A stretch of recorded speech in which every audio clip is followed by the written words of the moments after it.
Protesters have entered the president's official residence after thousands of people joined demonstrations in the capital, with police firing tear gas at the crowd. The economic crisis has led to a heavy shortage of essentials like fuel, cooking gas and medicines. Pictures have also emerged today showing protesters bathing in the swimming pool of the presidential palace.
The heart of government, Sri Lanka's presidential secretariat, was surrounded by thousands of protesters who then stormed the building.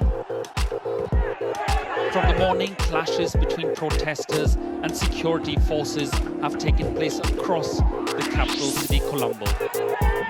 Undeterred by tear gas, police firing in the air and water cannons, protesters gathered to march on the president's house to force him out of office.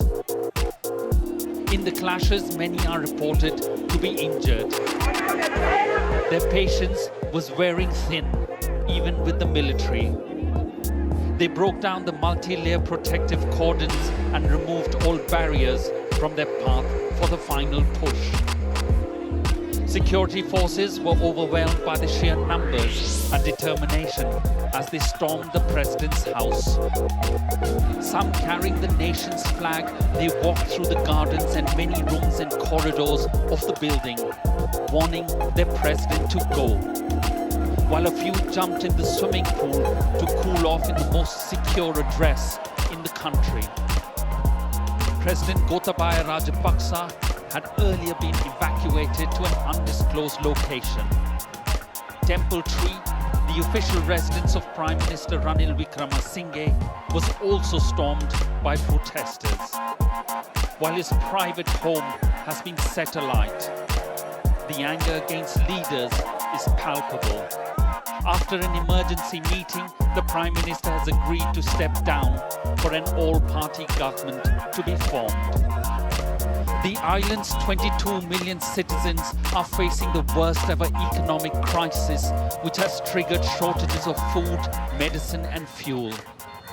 The deep-rooted economic problems have remained unaddressed for decades, and the Rajapaksa government's mismanaged economic policies has left the country virtually bankrupt. The government is now in talks for a $3 billion bailout with the International Monetary Fund.